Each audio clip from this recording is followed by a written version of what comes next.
Hey, welcome back. Today we're checking out Kitsunegari, episode 8 of season 5. Debuting January 4th, 1998, Kitsunegari sees the return of Robert Patrick Modell, as he does all he can to get revenge on the man who put him away. The episode begins as someone is going through a bit of physical rehab. Now it obviously can't be Robert Patrick Modell, because who's this guy? Never trust him, never let your guard down around him. Never. Alright, relax, I doubt he's that dangerous. Oh, maybe he was right. Modell looks pretty alive for a guy that took a gunshot straight to the chest. Anyways, the new guard that sort of laughed off the idea of Modell being dangerous enters his room because Modell was pressing the button for distress or something. He then does the very smart thing of bending down to listen to what Modell is saying. When the other guard returns, he's like, "Hey, where's the new guy?" Where's Modell? He had to go.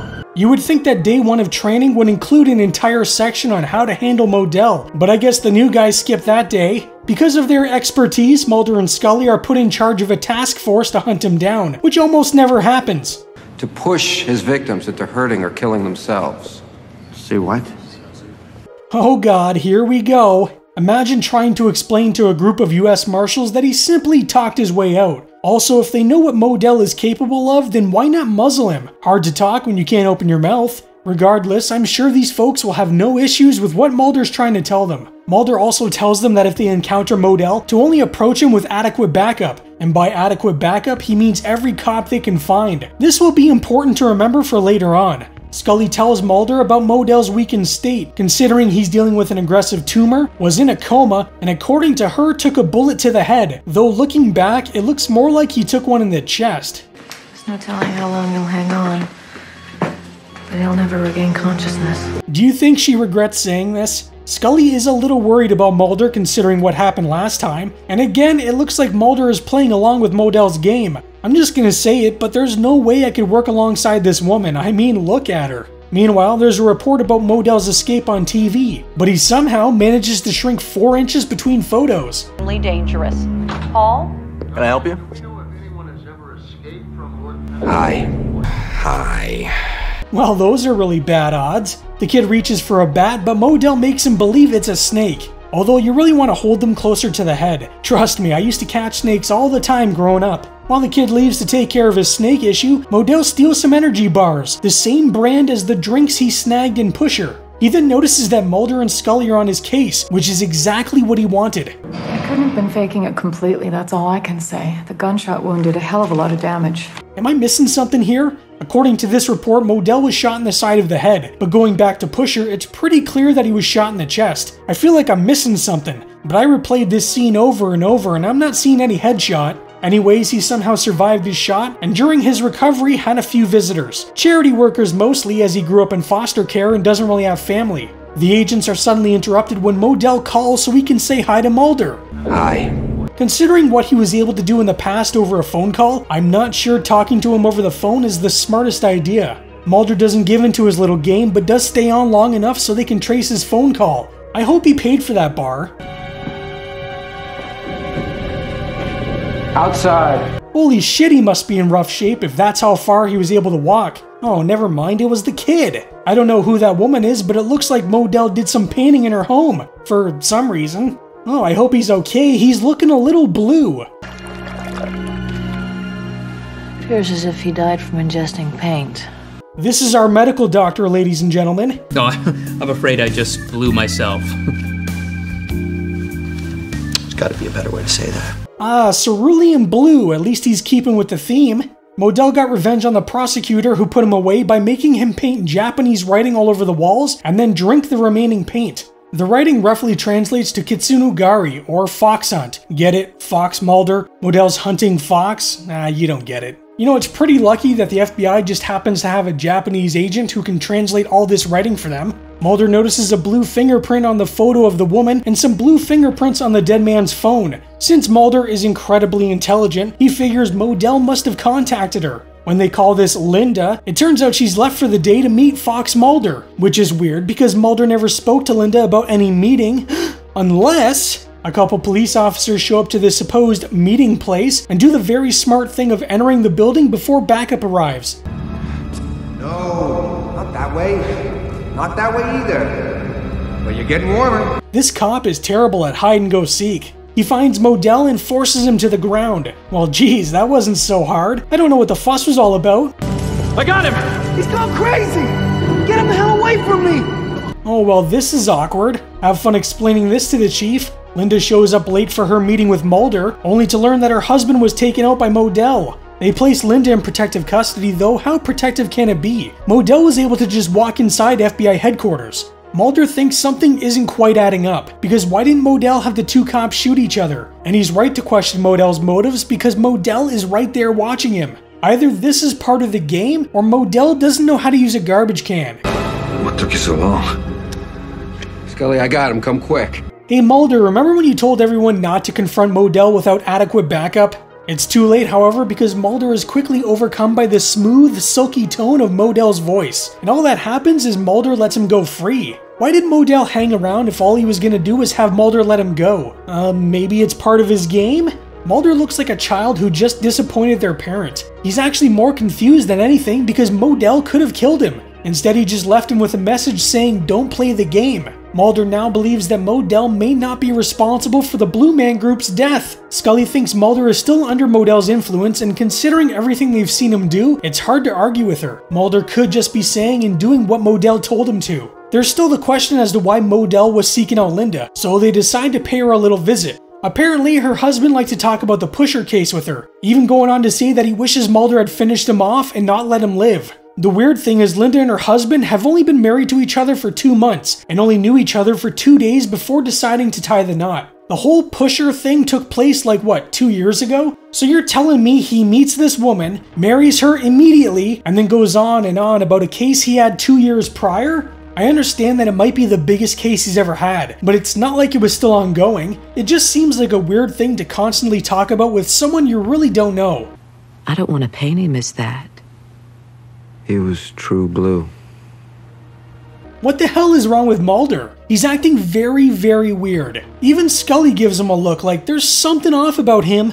Mulder believes Linda was the one who killed her husband, but Scully and Skinner aren't really sure because it was Modell who told Mulder not to play the game. Mulder even theorizes that maybe Linda is able to do the same thing that Modell can, but what are the odds that two people would have that kind of ability? You're suspended until such time I'm confident your judgment is sound. You'd think Skinner would have learned by now that suspending Mulder won't stop him from investigating the case. Mulder speaks with the physical therapist that was helping Modell recover, and she tells him that there was this nun that would come around often to see how he was doing. Before Mulder can show her a picture of Linda, the woman receives a phone call, and I think we all know exactly where this is leading. No! Mulder, those are the weakest chest compressions I have ever seen. Well, that wasn't hard. Modell just got hauled in by the police and they didn't even need the help of Mulder or Scully. Or the police just brought Modell directly to Linda. Mulder calls up Scully to let her know Modell's physical therapist is dead and he thinks Linda is responsible. She's not 100% convinced, but considering how often Mulder is right, Scully tells everyone to head back to the safe house. At the safe house, Skinner notices that it sounds eerily quiet, so clearly there's some shenanigans afoot. Skinner checks on Linda and well, look who it is. No running away this time, mister. But what was he about to do to Linda? I have a gun.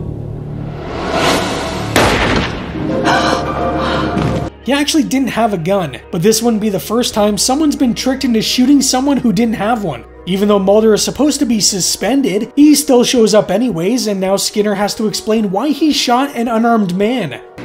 He said to you that he had a gun. Yes, and he did. Ooh, and he's a little sassy about it too. Mulder thinks Modell did all of this to take the fall for Linda, but why? What reason could he have to take the fall for some random woman? Imagine you come out of a coma and then only hours later you're put back in one. Mulder's watching over Modell when a nurse walks in saying she needs to change his bandages, except it isn't a nurse at all. It's Linda and she's pulling off that same dirty trick Modell did. These two seem to know each other. Linda tells Modell she's gonna finish what he started and then talks him into a painless death. I don't know why, but listening to Linda talk about slowing Modell's heart and telling him to rest, it just weirds me out. Sorry. Why is she saying sorry? It's not like Mulder just lost a best friend. It's a good thing Linda left her nurse tag with an address on the back, otherwise Mulder would have no idea where she went. I sure hope this isn't some kind of trap though. Scully, She's making me do this. Scully, how many times are you gonna try and shoot this man? She's obviously not acting like herself. I mean, really not acting like herself. But there's no way she'd actually do it. Holy shit, was I wrong? Linda shows up and things start getting really weird because Linda starts talking in third person, as if she isn't Linda. Linda claims she's Scully, but isn't that Scully? Okay, I guess Linda really was Scully. But how did she know Mulder was gonna be there? It's not like he called her or anything. I guess maybe she must have found the nurse tag as well? It seems Linda was suffering from the same kind of tumor as Modell, and that the two of them were actually fraternal twins. She had only learned about her brother's existence some 6 months prior, which I guess explains why she was so quick to marry the man who put him in prison. Though if I found out I had a murderous sibling I never knew about, I'm not sure my first reaction would be to kill the people that put them in jail. You were way ahead of me. I almost killed my partner. Mulder, despite that, you prevailed. That's like a weekly occurrence with these two. Put it down! You put it down first! Scully! Scully, run! You killed my sister! Are you gonna shoot me, Mulder? Kitsunagari is a solid episode, but when you compare it to Pusher, it doesn't even come close. I really do like the Modell character, but I never liked the introduction of his sister. She's fine, and I guess it does make for natural story progression, but she's not nearly as interesting as he is. The cat and mouse game between Mulder and Modell and Pusher was so intense, but here we spend more time with Mulder questioning who's really behind the whole thing. Linda does put Mulder through the ringer, but why was Modell trying to help him? Modell wanted nothing more than to take Mulder out, yet here he's trying to save him for some reason. I don't really understand her motivation in all of this. She literally just found out her brother existed and she's like, oh, you know what? I'm gonna kill for him. Even if she has the same powers, why would that drive her to get revenge for her brother? You'd also think Mulder would be a little smarter with how he handled everything, considering what he went through in the first go-around, yet he still confronts Modell without any backup. The only thing that really makes sense to me is that Modell wasn't exactly helping Mulder as much as he was trying to help his sister. When he's in the hospital bed dying, he tells his sister not to make a mistake. Either he's telling her not to go down the same path of evil as he did, or he's telling her not to make the same mistakes which led to him being captured. I have a feeling it's more the second one, but then again, why warn Mulder at all? The ending is pretty decent, but not nearly as good as the ending of Pusher. I know they wanted to do something intense, but it's impossible to top that scene. My favorite scene in the episode is actually with the man who drank the paint. There's just something truly disturbing about this sequence that makes it feel like it came out of a movie like Seven or the original Saw. Just, you know, toned down and not nearly as violent. Kitsunagari was written by Tim Minear with a little help from Vince Gilligan, who wrote the original Pusher. Tim Minear started with the X-Files during season 4 as an executive story editor, but this is the first episode actually written by him. Tim would only write one more episode for the show, that being season 5's Mind's Eye, until he would eventually leave for Angel. According to Tim, the idea for bringing Modell back was a long and complicated process. When he joined the series back in season 4, he had already been crafting a story about a prisoner, an atheist who heard the word of God who told him to rid the world of all evils. The prisoner would then be teleported outside of the prison, and a manhunt would be started in search of him. However, it would be Mulder who would claim the man was changed and was on a vital mission, a mission that could lead to deadly consequences if not allowed to be carried out. Tim pitched the idea to Chris Carter, who said he could do it. They then found themselves in a position where a script was needed and quick. So this would be a perfect time for Tim's prisoner idea. Frank Spotnitz looked over the idea and thought, what if the prisoner was a returned Robert Patrick Modell? With the thought of bringing Modell back, they had to come up with a reason for why he would return. This is when the introduction of a second Pusher, Modell's sister, was introduced, and so the story turned from revenge to a story more so about Modell trying to save his sister. Since Tim's story had changed so much, his original idea was sort of put away, and honestly, it sounds a lot like the season 7 episode Orison, which Tim had absolutely nothing to do with. For the first draft of the script, Tim sought the help of Pusher writer Vince Gilligan. The two men knocked out the script rather quickly, and after Tim did a few revisions, Chris Carter quickly approved the final version. Actor Robert Wisdom was brought back to play Modell after just appearing on an episode of Millennium, and Diana Scarwid, known for the insane movie Mommy Dearest, to play Modell's sister Linda. There's a liquor store to the right. Should have known you know where to find the boys and the booze.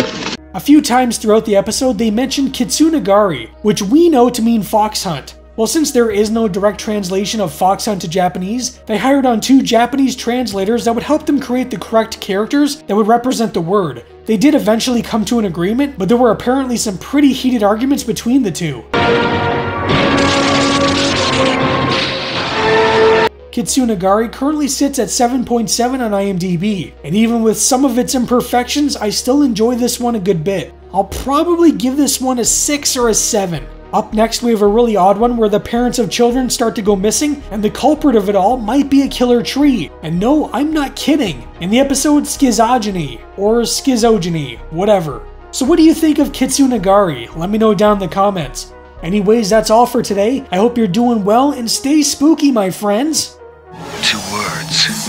It's alive. Sunday on The X-Files. The subject's name is Robert Patrick Modell. Approach him only with extraordinary caution and then only with adequate backup. So what's adequate backup? Every cop you can lay your hands on. An all-new X-Files, Sunday at 9, 8 Central on Fox.